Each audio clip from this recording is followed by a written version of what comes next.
at my ex a long time ago job at Taco Bell with Afeni. Okay, so I waited to post the story time because I wanted to give the family time to, like, a little bit of time to grieve and, you know, get their story out there and what happened and whatever happened. So this is back in 2019. We're living in, everybody knows where, they made that clear. And I was already there, and disclaimer, our manager at the time was a sweetheart manager. Afeni was how you guys see on, I came across her Instagram/Facebook. She was exactly how she is now, like weird, on breaks. Like, I'm talking about, forget her hiding in the McDonald's tunnel plates thing for the kids, how she was. She was like hiding behind our cars. Like, the one time she climbed up under a guy's car at the job. Just like to give you a bit of a clue, like how like cuckoo for Cocoa Puff she was. This is also too why I want to tell y'all why I don't believe fully what Afeni was saying until some of the other employees come out and, you know, kind of validate what she's saying about the manager bullying her per se, is because she was the bully. But also, as an adult, you can't be bullied as an adult. Let's just put that clearing out there. So anyways, she comes, she gets hired, she's there for, you know, she's there for a while, couple months, and she's just, every day, she's picking with the manager about, like, her scheduling. She's talking about she has second jobs, she has a music career she's trying to pursue, and just all these reasons why she's asking us to switch shifts with her, asking the manager to, you know, like, oh, my schedule isn't right, and da-da-da-da. So, you know, at first we all took it as, like, this is somebody that just, like, they're looking for reasons to not, they want a paycheck, but they don't want to work for the paycheck type of thing, you know? So, one time, Afeni asked me to cover her shift. Let's say it was a Friday, but she was saying she couldn't work that Friday. She had to work that Friday, and I would have had to work that Sunday. Okay, following me? So she asked me to swap days with her. I come the Friday, and she worked the Sunday. Now, mind you, I had done this for her on multiple different occasions. But this particular time, I just literally couldn't do it because I had my own things going on in my own life that I just could not do it this time. So she just acted as though, like, she threw a fit and acted as though I absolutely had to work this shift for her. Like, I was obligated. Like, she was the owner of Taco Bell and I had to work this shift for her. So I didn't think the words exchanged between us were, you know, like, I didn't think they were, I don't know the word I'm looking for, but I didn't take it as, like, we were into it or, like, that I should be watching for her or anything like that. What happened at Taco Bell with Afeni? So on the first part, y'all was asking me about elaborating on her climbing up under the guy's car. So, just to get that out the way, she climbed up under one of the employees' cars and, like, grabbed, when he went to go, like, get in his car, she, like, was up under the car, like, up under his car, and, like, grabbed him by his ankles and put shackles on his ankles. She put shackles on his ankles, and then she climbed from up under the car and she pushed him inside of the car. She pushed him inside of the car and she held him at knife point, and basically was telling him to stop bullying her, leave her alone. He better start working shifts for her. Things are going to be seen her way or the highway at the job. If not, that she was taking him to, like, an outer space and things like that. So he reported it to HR. Why he didn't call the police first, I mean, you guys would have to, you know, ask him about that. But when it was reported to HR, she made it seem as though to him, once they pulled them two into the office, that she was just kidding. Like, she was playing, and haha, it was a joke. I thought we were friends. Like, that type of thing. So, yeah. What happened at Taco Bell with Afeni, when myself and she worked there, I just want to say you guys have to be patient with me and understand that I do have PTSD from the situation occurring, and I never thought I would have to relive this story again. I don't feel like justice was served, and I hope that now justice is going to be served. It's just sad that someone had to lose their life in order for this animal that she is to be caged. Seriously. Okay, so back to where I left off. I left off on a part of her hiding up under one of the ex-employees as well's car. It was a male's car she hid up under, and I can go more into detail about that later on down the line. But so after they sat with HR or whatnot, and you know, they, whatever happened in the meeting with them, she still worked there. Like, shockingly, she still worked there. She still was able to come to work every day. I could kind of say they tried to like keep them from working together, but all in all, she still worked there. So she starts back working there or whatever. Nothing changes. She's still like, just like thinking she's trying to have it her way, like always calling off, always asking people to change shifts with her while she's on the shift, like just like weird, like hiding in the freezer, in the bathroom stalls, punching on the walls, punching and kicking the doors. And they're just thinking like maybe she's going through some stuff at home. So I'm guessing that's why they continue to try to work with her. So I want to go back to where the issue started with me and how she, you know, SAB'd me. So again, like I said, she had asked me to switch a shift with her, and I told her I absolutely could not do it. I had done it for her multiple times in the past. She was upset. So like I said, I didn't think that there was any problem with us, but she did stop, like, you know, saying hi and like on the beginning of the shift and speaking, like she would be rude, like throwing, like once she bagged the food up, because sometimes like once the food came down the line, she would be the person to bag it, to hand it to me, to pass it to whoever was in the drive-thru. So she's like throwing food at me, stuff like that. So I kind of sensed the attitude or whatever. So it just was like every day she would just be picking. Like, I believe as an adult you can be picked with, but you cannot be bullied. She was just picking. Like, she would talk to herself, like literally talk to herself. She would start singing out loud out of nowhere, take the headset off and like put them around her neck and like pull them from the back. Just little stuff like that. That I guess, you know, we all ignored the signs, kind of, but not really. So 3 days after that, that I told her I could not work. So this was, let's say it was a Friday, like I said. So let's say Monday we came back and we're both working a shift together again. So she's like, hey Lola, can you come in the back with me? I need help lifting up this box. So we get in the refrigerator, in the cooler, and she flicks this blade out on me. And pins me like up against the whatever it was we were getting at the time. I can't really remember. Whatever it was, she pins me up against it, and she starts calling me out my name and stuff. And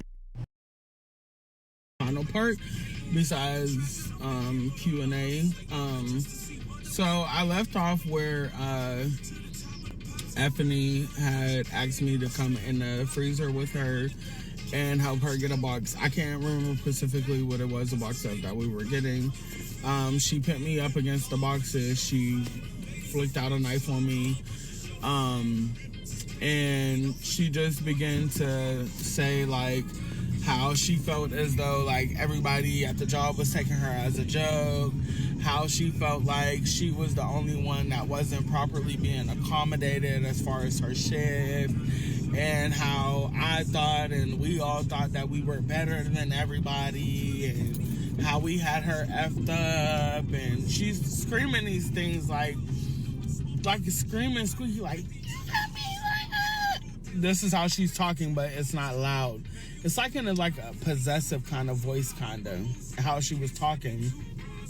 So I'm just like, I'm sorry, I'm begging and I'm pleading with her, and I'm like, I'm sorry, I've tried to do everything that I could to help you. I've always worked shifts when you asked me to. Like, if this stems from the situation with me not being able to switch that one day with you, I tried to explain to her what I had going on. She's steadily telling me, like, shut up, be quiet, shut up. I don't want to hear that. Shut up, be quiet. And she starts slapping her head while she's got the knife in her hand. She's slapping her head, like, just be quiet, be quiet. There's voices in my head talking to me, shut up. So I went to, like, grab, because clearly I'm bigger than her. I went to, like, try to, like, grab her arms to be like, calm down, Afeni. And she's like, no, you calm down. And she just, like, she starts slicing me on my arm where I showed you guys, like, the markings. She starts slicing me on my arms. So, I'm then screaming because I see me bleeding. I'm like, please stop, please stop.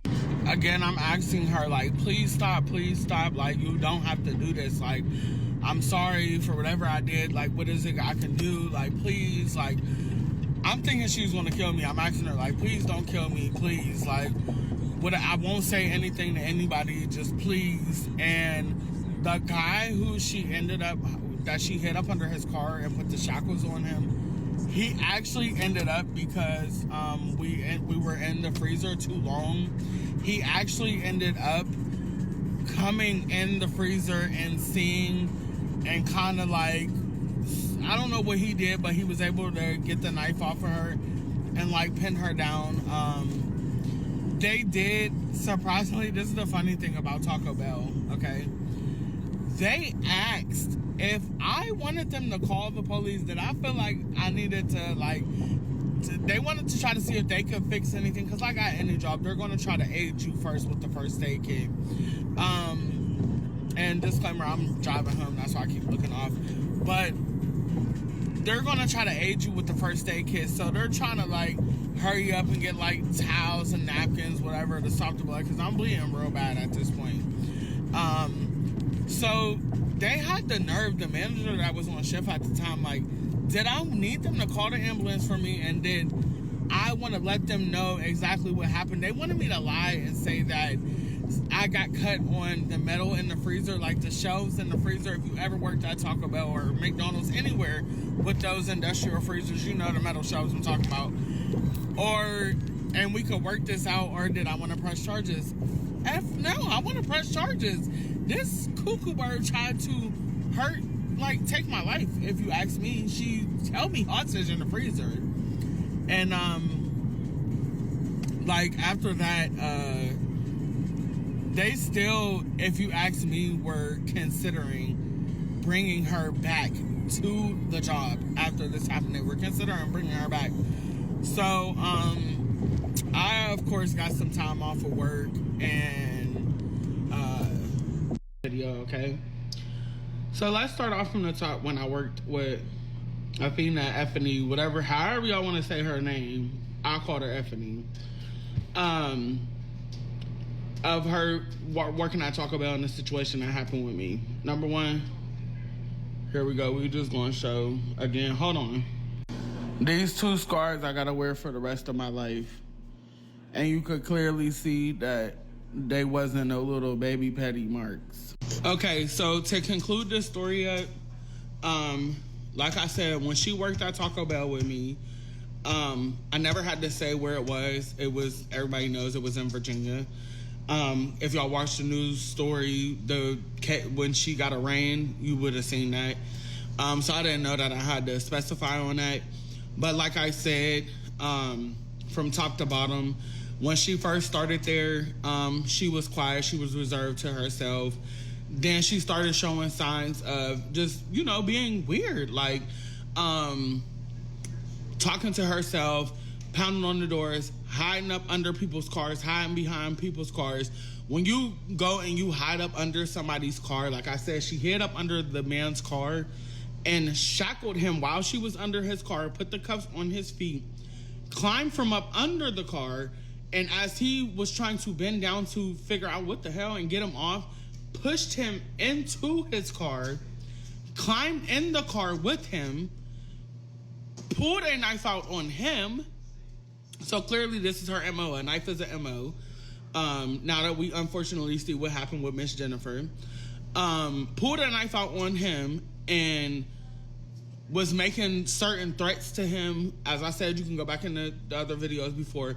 Making certain threats to him and then playing it off when it got took to HR that it was a joke. Yes, they still allowed her to work around us. Yes, she was still there. And clearly, from what I'm seeing and I'm understanding, like I said in my just last video, they still made it like they still wanted her to work there. Like, oh, maybe it was a mistake. They tried to play it off as though maybe she had the knife to cut the boxes open. No, this was a personal knife that she had. We had box cutters to open the boxes with and stuff that was provided by the company. No, she had a personal knife that she bought personally to work. And it was not a mistake. I was pinned against something and cut by her. So this girl that's on here, I don't know, saying that she bought her a HD wig and a bottle of Chanel. Look at that girl's wig. Look at Afeni's wigs that she wore from way back videos y'all see of her to now. Do you think that she afforded to buy some? She didn't buy herself a human wig, but she bought somebody else a human wig and a bottle of Chanel that goes anywhere from $300 up to $700-$800. Come on now. At this point, it's just people reaching and y'all just giving them views. It's clickbait. But like I said, I was traumatized by this lady. Cut. And me getting on here and telling my story to y'all is starting to cause problems to where, like, it's people messaging me, it's people that I know leaking my number, my name is not a secret. My people close to me, that my husband, people like that, they call me Lola. Yes, my name is Brandy. That's not a secret. I lived a lot of places. I lived in Chicago. I lived in Ohio. I lived in Virginia. I lived in Alabama. I currently stay in New Orleans. I've lived a lot of different places. Like I've lived a lot of different places. So y'all could take what y'all want with a grain of salt. I really don't care. I really don't care. I have a job that I go to every day. I have businesses that I attend to every day. TikTok is not my life. I got on here to tell my story just because it was shocking to me. Like, wow, she killed somebody. Like, wow, this could have been me. So, yeah. By the way, while we're taking this as a joke, Afeni's roommate, neighbor, the person she was living with or that was helping her, did you guys know that he's been missing for the past 2 weeks? His family made a missing report on him. Like, he's missing. Nobody knows where he's at. He's missing. So we need to start, like, kind of looking into that, because we have a whole neighbor. I took it as he was her neighbor that was helping her out. But from what I'm understanding from going back and watching her page, is he was her roommate, a guy that let her live with him. He's missing. Nobody knows where he's at. Nobody knows where Wayne is. He's missing. Help find Wayne.